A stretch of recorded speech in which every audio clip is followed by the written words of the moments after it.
만약에 제가 지난밤에 잠을 자고 머리가 막 새집 짓고 흐트러졌고 그리고 얼굴의 모양도 이 모양이 아니고 그리고서 그냥 여러분 앞에 섰다라고 하면 정말 단정할까요? 깨끗할까요? 멋있을까요? 아닐 것 같아요. 여러분들은 아마 그런 저의 모습을 본다고 하면 말씀은 귀에 들리지 않고 메시지는 귀에 들리지 않냐고, 야, 저 양반이 지난밤에 그냥 험하게 잔 모양이네. 아, 머리는 감지도 않았나 봐. 빗질도 안 했나 봐. 아, 왜 저 모양이야? 그리고 아마 말씀이 내 귀에 하나도 안 들리고 그 모습만 보실 거예요. 그래도 아침에 일어나서 샤워를 하고 면도를 하고 머리를 빗고 그리고 로션을 바르고 그리고 가꾸고 꾸미고, 그러니까 여러분 보기 괜찮잖아요. 괜찮잖아요. 그런데 마찬가지예요. 우리의 영적인 영의 사람도 있어요. 속 사람도 있고 영의 사람도 있습니다. 영의 사람도 가꾸고 꾸미고 하면 예뻐지고요, 멋있어지고요, 깨끗해지고요, 성결해지고요. 그러면 하나님께서 보시기에 좋다. 외적으로도 겉사람도 우리는 가꾸고 꾸며야 돼요. 나를 위해서도 그래야 되지만 나를 바라보는 상대방을 위해서도 그렇게 가꾸고 꾸며야 된다라고 하는. 그럴 때에 멋있어지고 그럴 때에 예뻐진다는 거죠. 저는 오늘 본문의 말씀을 지금 3주째 여러분에게 말씀을 드리고 있습니다. 베드로 사도가 우리에게 주신 그 말씀을 3주째 저와 여러분에게 함께 말씀을 나누며 간절히 안타까운 마음으로 나누고 있습니다.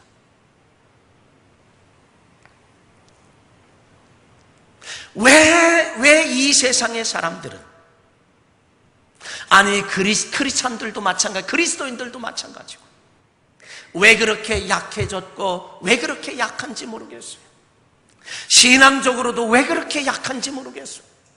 조그마한 경제적인 어려움에, 조그마한 질병 때문에, 때로는 고통 때문에, 때로는 가정에 어려움이 있을 때에 모든 사람들은, 대체적으로 많은 사람들은 내 믿음이 통째로 흔들리고, 그리고 믿음이 무너지고 믿음에서 넘어지고 때로는 인생을 포기하는 그런 일들이 왜 많을까? 그리고 7, 8월이 되면 무더위가 함께 오며 들로 산으로 휴가철이고, 그러다 보면 신앙생활이 나태해지기 쉽고 신앙생활에 등한시하기 쉽고 예수에 대하여, 하나님에 대하여는 관심 밖에 그러한 삶을 살아갈 수도 있다는 거죠. 우리 신앙만이 그런 것이 아닙니다. 요즘에 젊은이들도 얼마나 약한지 몰라요. 군대 가서 자살하는 사람들 너무 많습니다. 여러분, 자녀들을 위해서 많이 기도해야 돼요. 이 나라를 지키고 있는 군인들을 위해서 기도해야 돼요. 조금만 힘들면 이 세상 살아서 뭐하나? 그것은 비단 젊은이들만이 아니라 이 세상을 살아가는 어른들도 마찬가지. 그것이 결국에는 신앙에까지 여파가 있어서 조그마한 힘들고 어려우면 그 뿌리까지, 아주 믿음의 뿌리까지 흔들리고 나중에는 통째로 무너지고 넘어진다는 거예요. 그 안타까움에서, 왜냐하면 전지전능하신 하나님이 살아계시다라고 하면 그 하나님이 나의 하나님이요, 그 하나님이 나의 아버지인데 왜 그렇게 흔들리고 왜 그렇게 무너지고 쓰러지고 넘어지냐, 그리고 왜 인생을 포기하고 왜 신앙을 포기하느냐, 이런 얘기죠. 이 세상의 것은 순간이라고 그랬습니다. 인생의 모든 것은 순간이라고 그랬습니다. 야고보서 4장 14절에 있는 말씀에 가보면 이 생명은 잠깐 보이다가 없어지는 안개와 같다. 우리의 인생을 가리켜서 그랬어요. 생명은 잠깐 보이다가 없어지는 안개다. 안개. 더운 해가 딱 비치면 금방 사라지는 것. 우리의 인생도 마찬가지라고 야고보서 기자는 우리에게 그렇게 말합니다. 인생의 영광은 불의 꽃과 같다라고 베드로전서 1장 24절에서 말하는데, 꽃은 마르고 이제 풀은 마르고 꽃은 떨어진다라고 우리에게 베드로 사도는 말하고 있습니다. 여러분, 우리가 아무리 영광스러운 그런 어마어마한 것이 있다 할지라도 그것은 꽃과 같아서 그 꽃은 이제 떨어지고 만다는 거예요. 영원하지 않다라고 하는 사실을 알아야 합니다. 그래서 3대 가는 부자가 없다라고 말합니다. 저는요, TV를 볼 때에 저 바다에서 고기 잡는 그 모습을 보면, 어부들이 고기 잡거나 뭐 하면 그 모습을 보면 채널을 저는 잘 안 돌려요. 굉장히 좋아해요. 그 고기 잡는 모습, 어부들이 고기 잡는 모습을 보면 채널을 안 돌려요. 그런데 또 하나가 있습니다. 케이블 TV에서 자연인이라고 하는 그 모습이 많이 나와요. 그저 산에 가서 인간적으로 생각하면 저렇게 사나? 어떻게 저렇게 사나? 이럴 정도로 그렇게 살지만 그 살아가는 그 진솔한 모습들을 보면 저는 그걸 참 이렇게 좀 오랫동안 봐요. 지난 주간입니다. 케이블 TV에서 자연인이라는 걸 봤어요. 그것도 앞뒤 다 잘라서 중간에만 조금 보다가 말았는데, 보고 말았습니다만, 이런 모습이에요. 70대 할아버지입니다. 와, 몸의 근육질에다가, 그리고 구릿빛 나면, 아주 이제 이 태워가지고 구릿빛 나면서, 70대의 할아버지가 아니야. 청춘이에요. 그런데 그분이, 리포터가 그에게 묻습니다. 여기는 어떻게 이 산중에 와서 생활하시게 됐습니까? 그렇게 물으니까 이 할아버지가 정말 건장하신 그분이 눈물이 글썽글썽하면서, 내 형님이, 아버지는 뭐 돌아가셨나 그랬고요. 그 위에 앞에는 잘 못 봤고, 그런데 형님은 군대 가고, 그리고 자기가 지금으로 말하면 초등학교를 다니는데 형님은 군대 가고 내가 가장이 되더라고요. 초등학생인데 가장이 되더라고요. 그래서 국민학교를 그만두고 아이스케키 통을 메고 아이스케키 하면서 그거를 팔아서 자기의 가정의 초등학생이 가장 노릇하며 아이스케키 장사를 시작했대요. 그런데요, 그것이 점차 그것에 배운 것도 없고 하다가 보니까요, 나중에는요 5톤 트럭을 타서 장사를 하는데, 그 자신이 어떤 생각을 가졌냐면, 야 그래, 내가 배운 것도 없고 부지런한 것밖에 없다, 잠을 덜 자는 수밖에 없다, 그러면서 전국을 다니면서 물건을 싸게 사고, 그리고 좀 싸게 파니까 얼마나 잘 팔리겠어요. 전국을 돌아다니며 발품 팔아서 싸게 사고 좀 싸게 납품을 하니까 얼마나 많은 거래처가 생기겠어요. 그래서 나중에는 5톤 트럭을 사서 장사를 하다가 나중에는 8톤 트럭을 사서 장사를 시작을 했답니다. 그가 무슨 장사를 했느냐? 버섯 장사, 버섯을 파는 것 장사를 했대. 그래서 전국에서 버섯을 다 수집해다가 쌓아놓은 그 버섯이 가격이 장장 얼마냐? 67억 원이지. 근데 가스통에 가스가 새어나오는 걸 몰랐고 거기에서 불이 남으로 말미암아 불나서 몇 날 며칠을 다 태우는데요, 67억이 고스란히 다 타고 없어져 버려요. 하루아침 순간에 67억이 날아갔어요. 얼마나 국민학교를 그만두고 아이스케키 장사를 시작해서 여기까지 왔는데 얼마나 낙심이 되고 좌절이 되고, 그러다 보니 인생을 포기하다. 그저 술을 부어라 마셔라 자기의 몸은 점점 망가지고 헤어나올 길은 없고 아무것도 도움이 되지 않죠.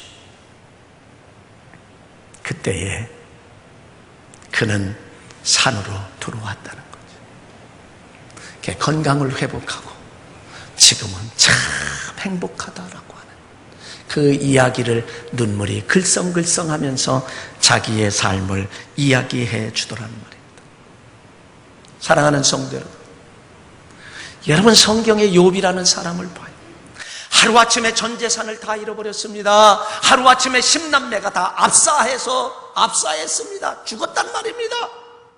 자기의 몸에는 악창이 나서 피고름이 줄줄 흐르는데 어떻게 할 수가 없으니까 날카로운 질그릇을 깨서 기왓장을 깨서 그것 가지고 푹푹 긁으며 피고름이 나게 하는 그런 상황에 접해 있고, 그때의 아내는 힘이 되어주지 못하면서 그 아내는 이래도 너의 순전한 믿음을 지키겠느냐, 하나님을 욕하고 죽어라. 그리고서 그 아내마저 떠난 그 상황 속에서랍니다.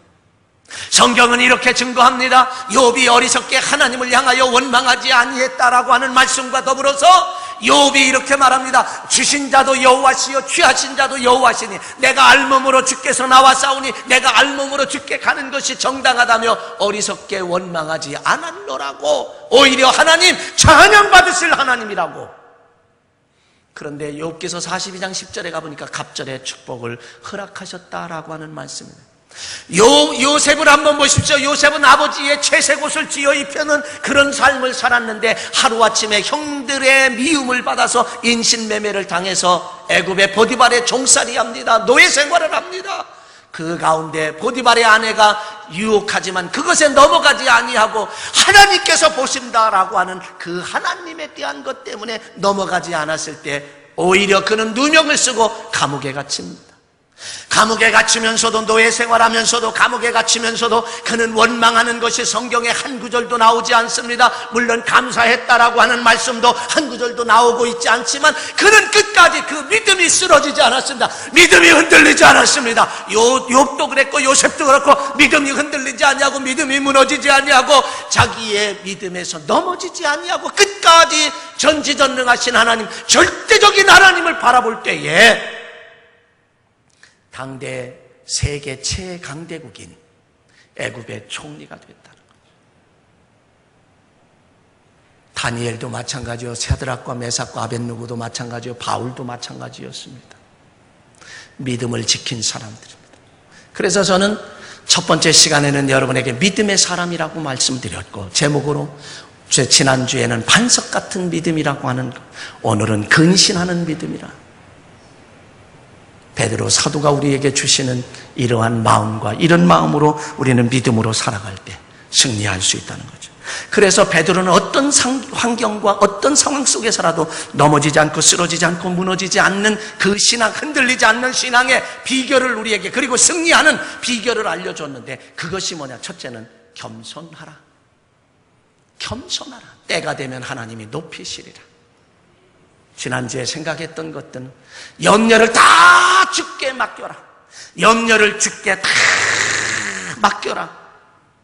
하나님께서 돌보실 것이다. 네? 하나님께서 돌보실 것이다. 오늘은 근신하라. 세 번째 비결은 근신하라는 거예요. 왜요? 하나님께서 지켜주신다는 거예요. 저와 여러분이 근신하라, 깨어라. 하나님께서 지켜주신다라고 하는 이 말씀을 우리에게 8절에서 해주고 있습니다. 8절에 있는 말씀은 여러분 다시 한번 읽어보겠습니다. 근신하라, 깨어라. 너의 대적 마귀는 우는 사자같이 두루다니며 삼킬 자를 찾나니. 그렇게 말했습니다. 우리의 믿음이 흔들리지 아니하고 무너지지 않고 넘어지지 않는 비결을 사도 베드로가 말씀했는데, 그것이 세 번째가 뭐냐? 근신하라, 깨어라. 근신하라고 하는 거예요. 깨어라는 거예요. 여러분, 근신이 뭐예요? 근신을 공동 번역에서 보니까 정신을 바짝 차리고, 옛말에 어르신들이 이렇게 말합니다. 호랑이에게 물려가도 정신만 차리면 산다. 호랑이에게 물려가는 위기의 순간에도 극박한 순간에도 정신만 차리면, 정신만 똑바르면 산다. 옛사람들이 하신 말씀입니다. 이 근신을 공동번역에서는 정신을 차리고라고 말했어요. 그 다음에 성경사전에서는 이렇게 말합니다. 몸가짐과 마음가짐을 조심할 것. 이게 근신이에요. 저 국민학교 때 우리 왜 그렇게 친구들하고 장난하는 것밖에 없었어요. 장난감이 많았습니까? 그런 게 없잖아요. 친구들하고 장난하는 거. 그저 수업 시간에도 킥킥거리다. 야, 너희는 너 일로 나와. 나와가지고 선생님이 저 가서 벌 쓰고 있어. 두 손 들고 있어. 앞에 나가서 선생님 칠판에다 뭐 쓰려고 하면은 그저 손이 슥 내려오고, 그러면서 옆에 친구하고도 뭐가 그렇게 벌쓰면서 재밌니? 킥킥거리고 그냥 그러다가, 근데 그 눈은 항상 어디에 있어요? 선생님에게로 집중돼 있어. 선생님에게 주제. 선생님이 조금 돌아서려면 이러고 있죠.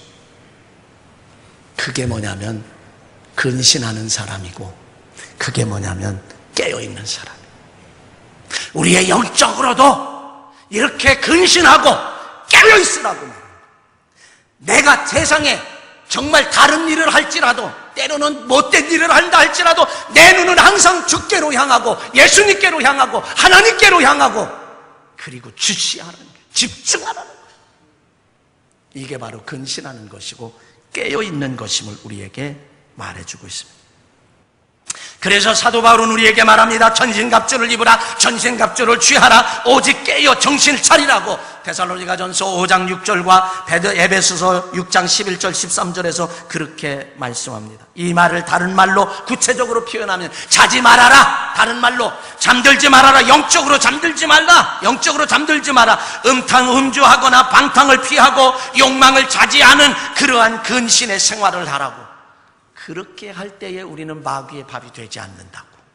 마귀에게 틈을 주고 마귀의 밥이 되지 않는다. 그것이 사는 길이다 라고 우리에게 말씀을 하고 있습니다.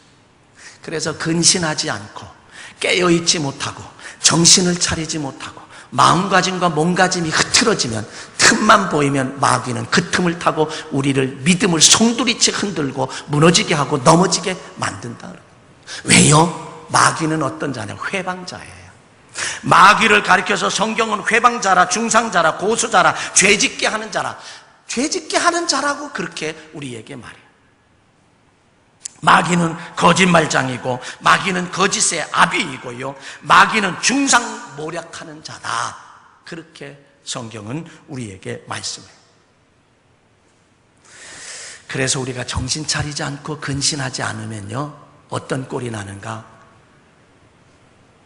여호수아서 9장 14절 이하에 보면 하나님이 모세의 후계자 여호수아에게 요단강을 건너가게 하소서, 여리고성을 함락시키게 하고 아이성을 함락시키게 했어요. 그리고 계속해서 진군하며 그 젖과 꿀이는 가나안 땅에 살고 있던 원주민들, 기르가스 족속, 히위 족속, 여부스 족속, 뭐 이런 7 족속들을 다 물리쳐야 돼. 근데 하나님이 함께 하니까 여리고성 도저히 물리칠 수가 있는 데가 아니거든요. 요즘으로 말해서 군사력으로 도저히 물리칠 수 있는 데가 아니에요. 하나님이 함께 하셨기 때문에 물리친 거지. 그런데 몸가짐과 마음가짐이 흐트러졌어요. 근신하지 못하고 정신 차리지 못하고 잠들었어요.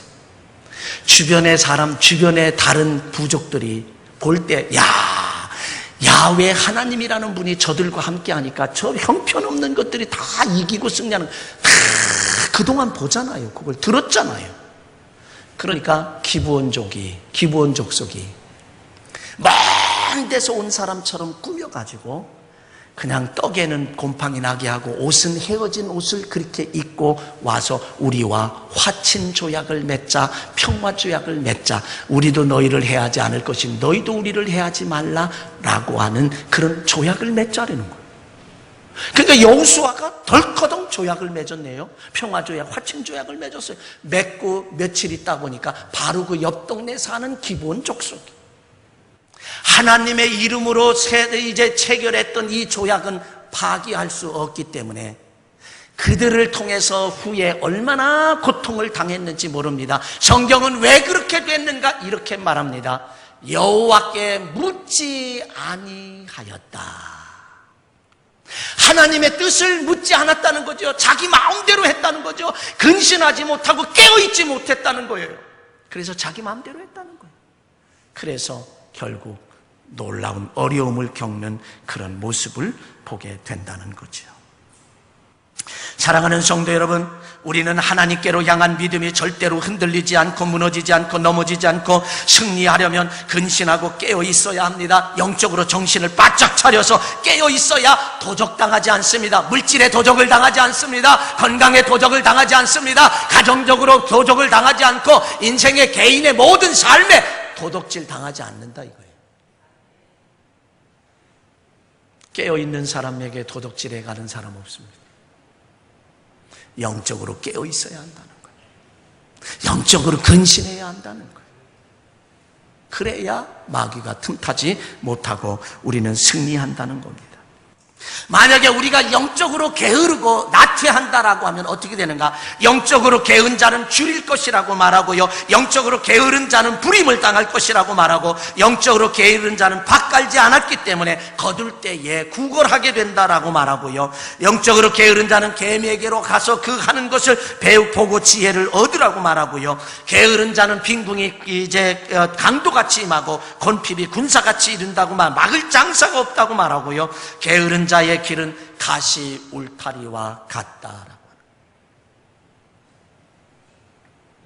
그래서 우리는 정신을 바짝 차려야 되는. 왜 그렇습니까? 우리가 잠자는 신앙, 잠든 신앙, 이 잠든 믿음은 일어나야 하고 깨어나야 돼. 왜요? 마귀가 잠자는 동안에 가라지를 덧뿌리고 갔기 때문에 그래요. 그래서 마태복음 13장 25절에 가보면 사람들이 잘 때에 그 원수가 와서 곡식 가운데 가라지를 덧뿌리고 갔더니, 그래서 우리의 인생의 삶에도 곡식을 거두는 것이 아니라, 알곡을 거두는 것이 아니라, 분명히 곡식을 심었는데 나중에 가라지가 그냥 막 뒤덮어서 결국 아무 수확이 없는 그런 삶이라는 거예요. 영적으로 잠들면 마귀가 가라지를 덧뿌리고 간다는 거예요. 내가 원하지 않는 것들을 뿌리고 간다는 거예요. 그러므로 사도 바울은 로마 교회 교인들에게 편지하면서 이렇게 말합니다. 로마서 13장 11절에 있는 말씀에 가보면, 또한 너희가 이 시기를 알거니와 자다가 깰 때가 벌써 되었으니 이는 이제 처음 믿을 때보다 가까웁니다. 여러분, 이제는 자다가 깰 때가 됐다는 거예요. 영적으로, 신앙적으로, 믿음적으로 잠들어 있는 자들이요, 일어날 때가 되었고 깰 때가 되었다고 사도 바울은 로마 교회 교인들에게 경각심을 일으켜주고, 일어나라, 깨어라, 깨어라, 깨어라, 깨어라, 깨어라, 깨어라, 잠에서 깨어나라고, 영적인 잠에서 깨어나라고 저와 여러분에게 지금 외치고 있는 거예요. 제가 3주 동안 믿음의 사람, 반석 같은 믿음, 근신하는 믿음이라는 제목으로 이렇게 안타까운 만큼 여러분에게 외치는 것은 바로 그런 의미예요. 깨어 있어야 도적 맞지 않습니다.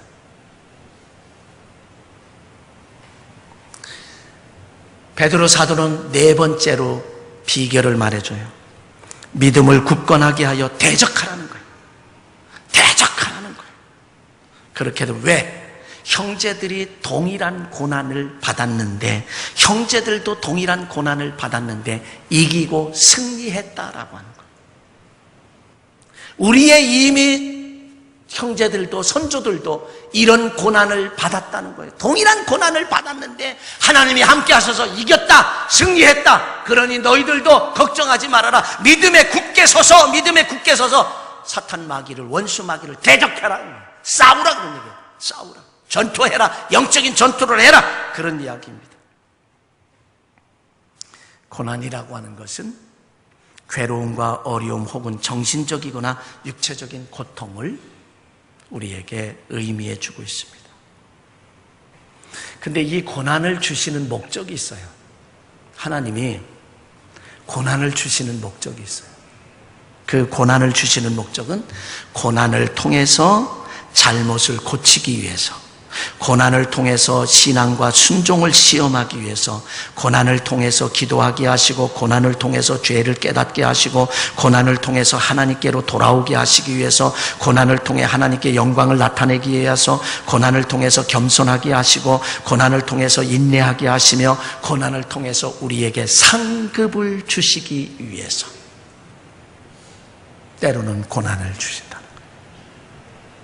그러므로 우리는 우리가 고난을 당할 때에 첫째는 인내해야 하고요. 둘째는 동요되지 말아야 하고요. 셋째는 우리가 당하는 고난은 잠깐이다. 눈 깜빡할 사이다. 잠깐이면 지나간다. 그리고 하나님께서 우리를 고난으로부터 구원하신다고 약속하셨어요. 시편 34편 19절에. 그래서 사도 바울도 로마서 8장에서 뭐냐면 어떤 것도 그리스도의 사랑에서 끊을 수 없다라고 그렇게 우리에게 말하고 있습니다. 사랑하는 성도 여러분, 사탄은 저와 여러분을 넘어뜨리려고 하고 무너뜨리려고 하고 우리의 신앙을 송두짓에 뽑아버리려고 하고 그래서 우는 사자처럼 덤벼들고요. 사탄은 우리를 죽이려고 영혼을 죽이려고 독을 영혼에 독을 넣으려고 하고요. 그래서 우리를 넘어뜨리려고 맹렬히 부르짖는 굶주린 사자와 같고요. 사탄은 강하고요. 잔인하며 탐욕적이고요. 사나운 존재입니다. 사탄의 계획은 영혼을 파멸시키는 것이고요. 우리의 영혼을 삼키는 것이고요. 사탄은 목적을 달성하기 위해서는 지치지는 일도 없고요. 휴식하는 일도 없고요. 영혼을 파멸하기 위해서 그냥 올가미를 씌울 자들을 찾아다니는데 밤이고 낮이고 쉬지도 않고 찾아다니고 있다라고 하는 사실. 오늘날처럼 이 사회와 교계가 사상적으로 여러 가지로 혼란할 때에 악한 사탄 마귀는 기회를 노리고 기회를 놓치지 않고 틈을 타서 우리의 영혼들을 무너뜨리고 넘어뜨리려고 노리고 있다라고 하는 이 사실을 우리는 기억해야 할 것입니다. 여러분, 영국 교회가요 35년 전, 40년 전 영국은요 90%가 크리스찬이었습니다. 35년 전, 40년 전에 그 영국 백성의 90%가 크리스찬이었어요. 근데 40년이 지난 오늘에는 그리스도인이 2%입니다. 상상이 안 돼요. 영국 국가의 인터넷에 들어가면 이슬람을 상징하는 것들이 쫙 메인 화면에 나와요. 여러분 인터넷 틀으면 여러분은 메인 화면에 무엇이 나오게 했습니까? 이슬람이 나와요. 90%의 백성, 90%의 크리스찬이 2%밖에 안 남았어요.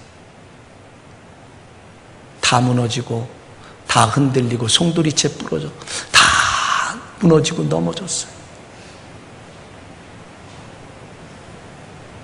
교회는 모습 그대로 다 술집으로 바뀌었어요.